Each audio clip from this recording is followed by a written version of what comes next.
Have you ever just sat in your apartment, your home, your loft, your condo, a barn, or any vacation home and just felt that something wasn't exactly right, and you start thinking to yourself, I feel like Rockwell, and that I always feel like somebody's watching me. I got no privacy, no. I always feel like somebody's watching me. Quit playing tricks on me.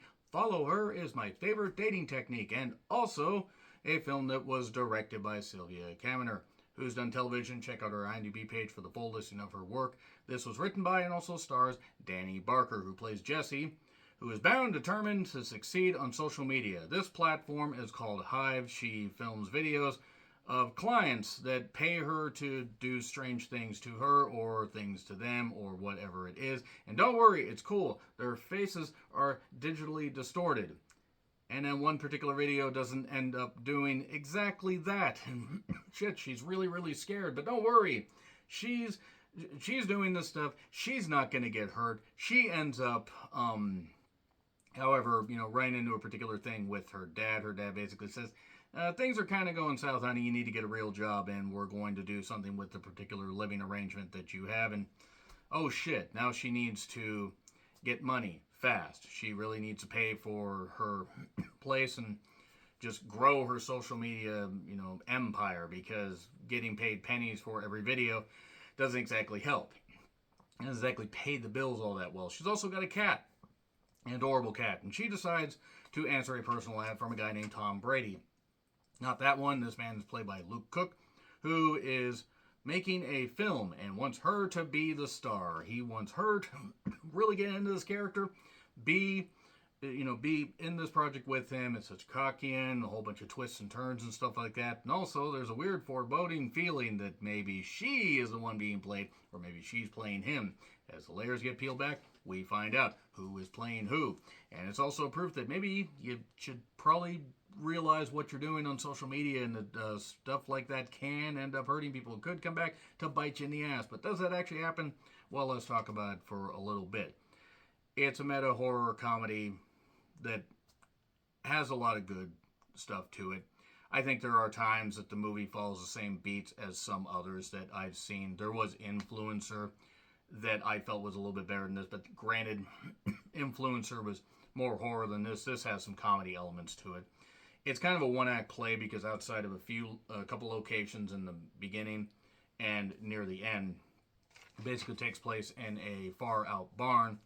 And something doesn't seem right about Tom, but stuff doesn't seem right about Jesse. There are certain things we find out about Jesse later on. There's certain things we find out about Tom that prove that really neither of them are very good people, but the acting is pretty good. Danny Barker's pretty goddamn good. Luke Cook's pretty good. There is a side character, Elena Jones.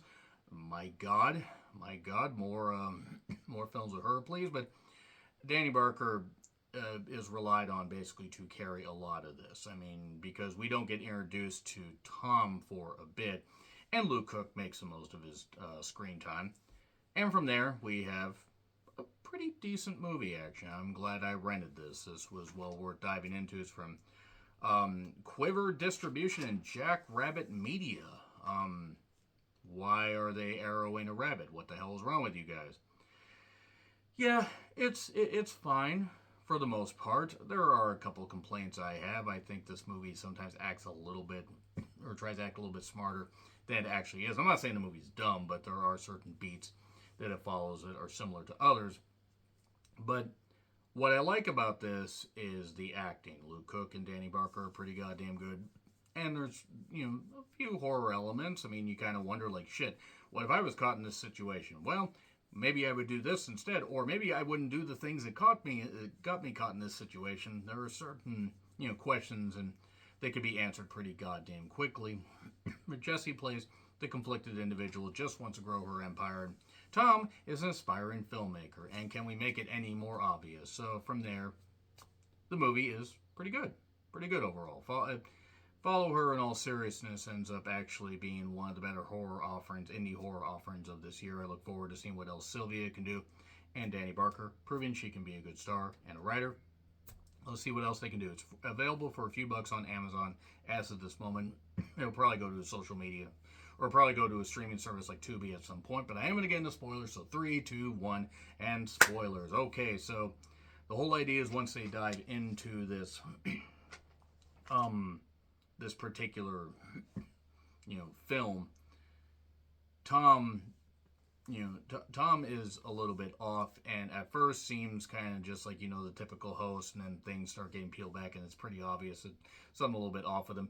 Jesse also left this video up of this guy's face not being distorted, so even if he wasn't married, his fetishes got exposed to a worldwide internet audience, which is a dick move, by the way, even though a certain channel offered to really get her a lot of clout. So damn it, I'll just sacrifice his dignity. The cat was adorable. I do want to say that right there. Who was feeding the cat, by the way, is what I noted, because she was away for probably a day, but still, who was feeding the cat? The kitty seemed fine, but Tom seems to know a lot about her.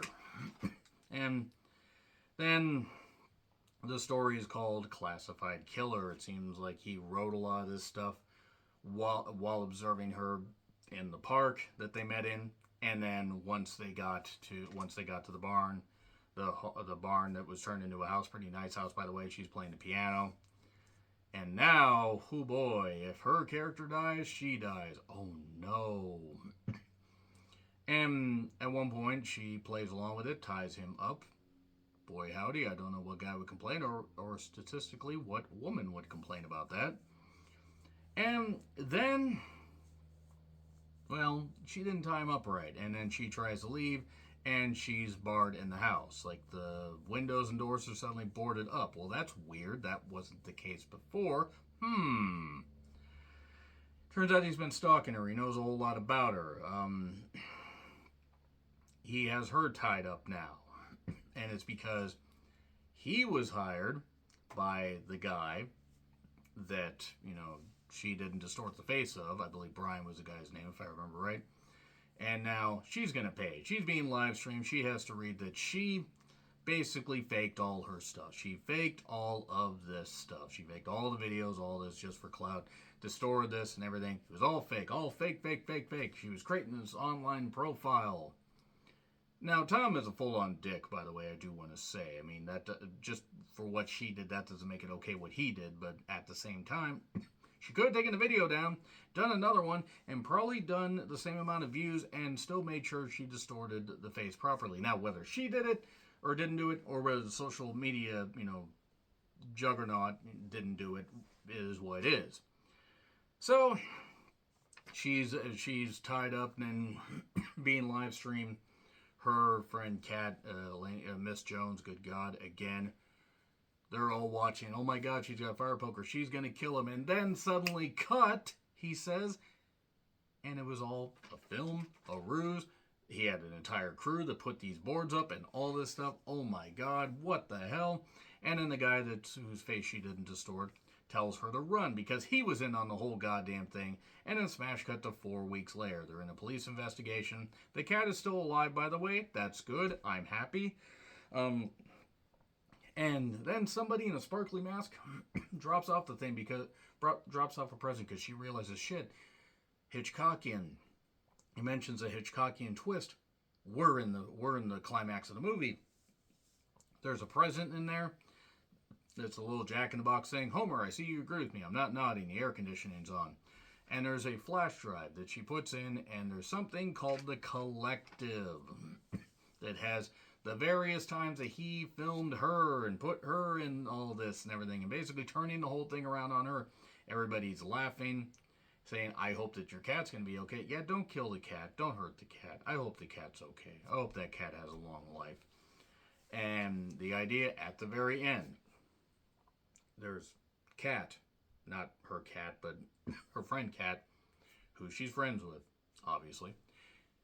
You can cast her in the next movie, and you're done. Or you can stay the star if you can stay alive. Now, we see a shot of her because she had tape over her webcam and she clicks something. But we don't see what it is. So we just have to assume that she probably clicked unsubscribe and then the newsletter was all done. And that's it. And then she can go on and live happily with her cat. Or she sacrificed her friend. We will never know. B plus. It gets a B plus. It's not perfect. There are some issues I have. Again, the meta stuff gets a little bit tiresome. Sometimes it goes like this. Sometimes it clicks just fine like that. But then again, positives, Danny Barker and Luke Cook. Good stuff. So, and good directing by Sylvia Kaminer. So, let me know your thoughts in the comments. Like, share, subscribe, Twitter handle in the description. I'm John Ritlin. I'll see you soon.